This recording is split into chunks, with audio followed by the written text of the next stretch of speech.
कृषि महाविद्यालय किशनगढ़ वास के इस भवन के लोकार्पण कार्यक्रम में मंच पर उपस्थित हमारे राजस्थान सरकार के वन और पर्यावरण मंत्री विधायक सम्मान्य संजय शर्मा जी, अलवर के जिला प्रमुख सम्मान्य बलबीर छिल्लर जी, हमारे तिजारा के विधायक सम्मान्य महेंद्र बालकनाथ जी, किशनगढ़ बास के हमारे विधायक सम्मान्य दीपचंद खैरिया जी, हमारे इलाके के हम सबके सम्माननीय पूर्व सांसद सम्मान्य डॉक्टर करण सिंह जी, यहाँ के जोबनेर श्री करण नरेंद्र कृषि विश्वविद्यालय के प्रोफेसर कुलपति सम्मान्य बलराज सिंह जी, मंच पर उपस्थित जिला कलेक्टर श्री किशोर कुमार जी, पुलिस अधीक्षक श्री मनीष चौधरी जी, उपस्थित सभी सम्मान्य गण और प्यारे बच्चों, कल ही हम लोगों ने देश के बड़े किसान नेता रहे चौधरी चरण सिंह जी की पुण्यतिथि पर उनको याद किया था। और चौधरी चरण सिंह जी, मैंने कल भी कहा था, किसान नेता नहीं थे, इस देश में कृषि क्रांति और इकोनॉमी का विजन रखने वाले नेता थे। और आज जो बच्चे यहाँ पर शिक्षा ले रहे हैं, वो एग्रीकल्चर का जो परंपरागत क्षेत्र है उसी की चुनौतियों का आने वाले समय में सामना नहीं करेंगे, बल्कि क्लाइमेट चेंज से जो उत्पन्न होने वाली चुनौतियां हैं उसके बारे में भी उनको जीवन में अगर वो इस क्षेत्र में काम करेंगे तो रिसर्च से लेके सारे विषयों को करना होगा। पिछले महीने ही मैं सऊदी अरब में रियाद में जो हमारी इंटरनेशनल कॉन्फ्रेंस होती है, United Nation convention to combat desertification, UNCCD जिसको कहते हैं, उसके लिए गया था। और जो क्लाइमेट चेंज के सबसे बड़े परिणाम है, हमें जमीन में सूखा देखने को मिलता है,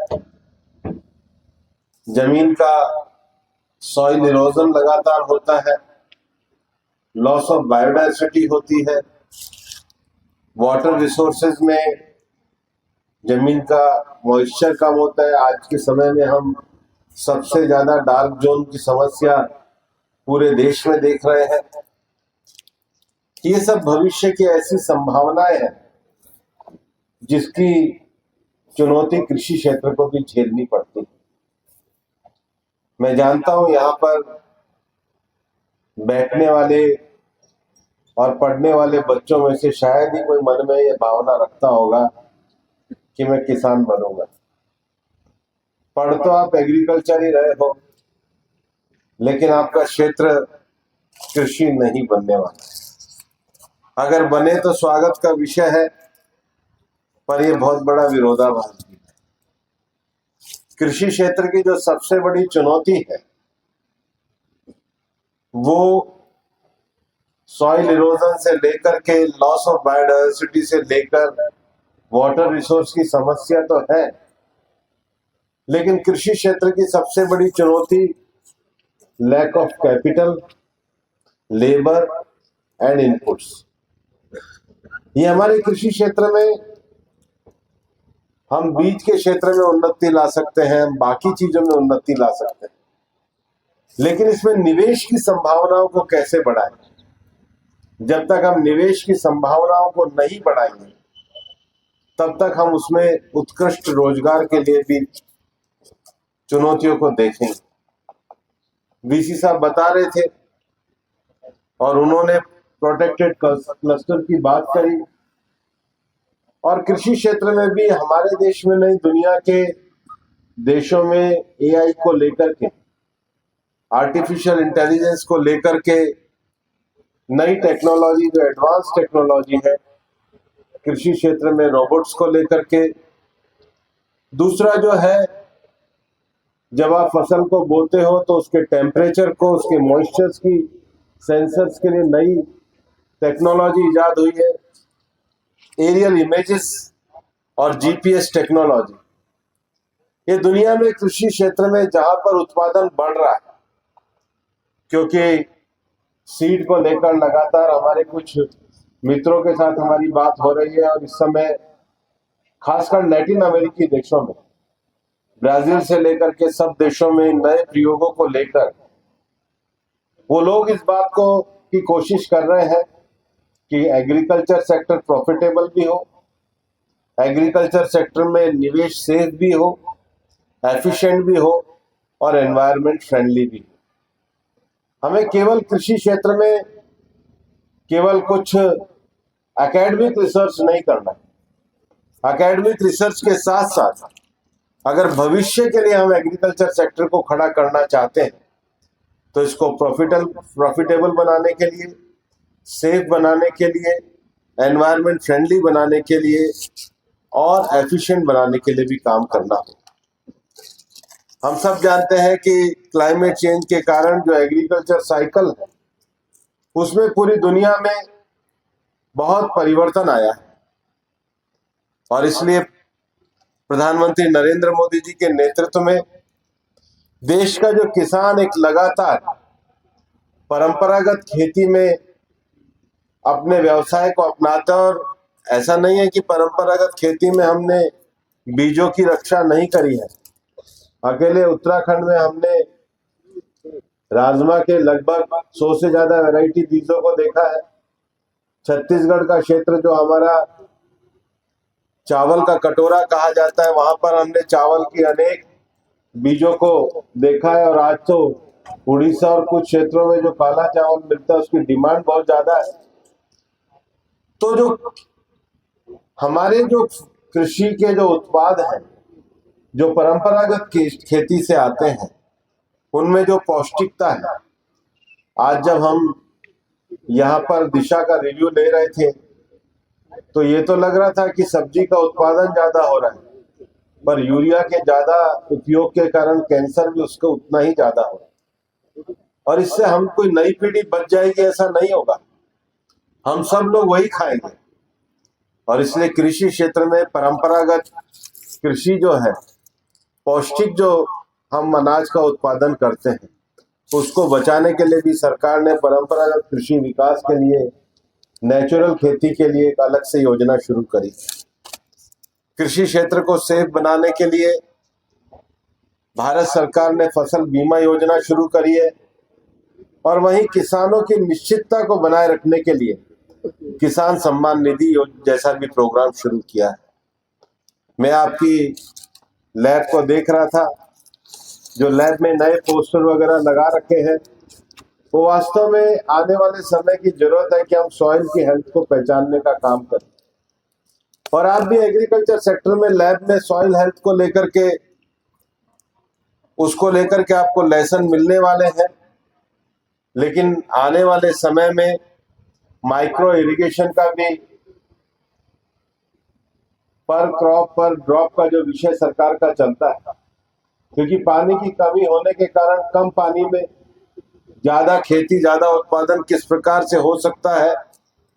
लेकिन कृषि क्षेत्र में अब केवल विषय फसल के उत्पादन तक का नहीं रहा, केवल किसान की सुरक्षा तक का नहीं रहा है। इसके बाद जो बड़ा विषय है वो एग्रीकल्चर मार्केटिंग का है, एग्रीकल्चर क्षेत्र में इंफ्रास्ट्रक्चर फंड का है। और भारत में मैं तो नौजवानों को ये कह रहा हूं, ये ठीक है हमने अन्न के मामले में आत्मनिर्भरता हासिल करी है, ये अभी जो हमारे वीसी साहब बता रहे थे कि उन्होंने हॉर्टिकल्चर के क्षेत्र में, सीड के क्षेत्र में हमने आत्मनिर्भरता हासिल करी है।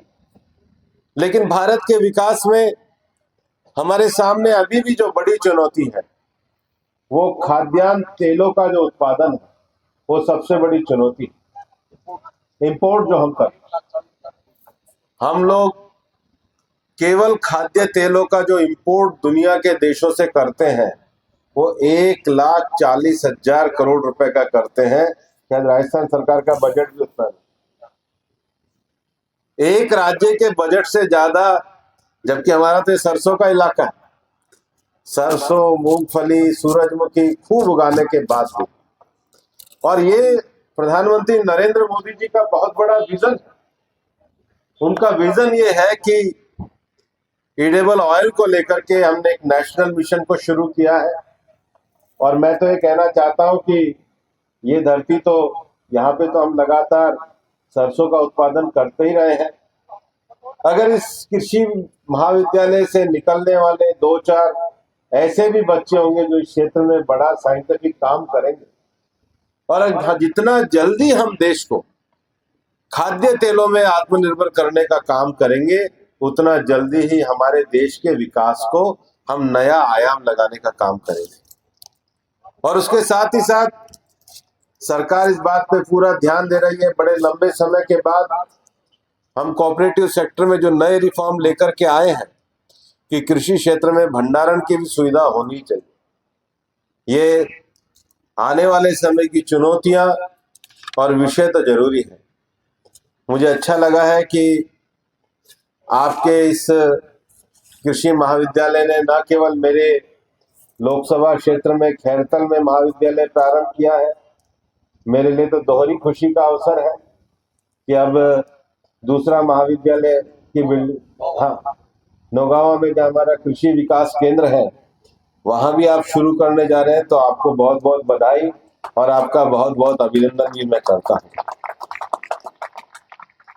हमारे दीपचंद जी सही कह रहे थे कि कृषि और पशुपालन का बिल्कुल आपस का संबंध है, और इसलिए कृषि के साथ पशुपालन के विकास के लिए भी योगदान देना चाहिए।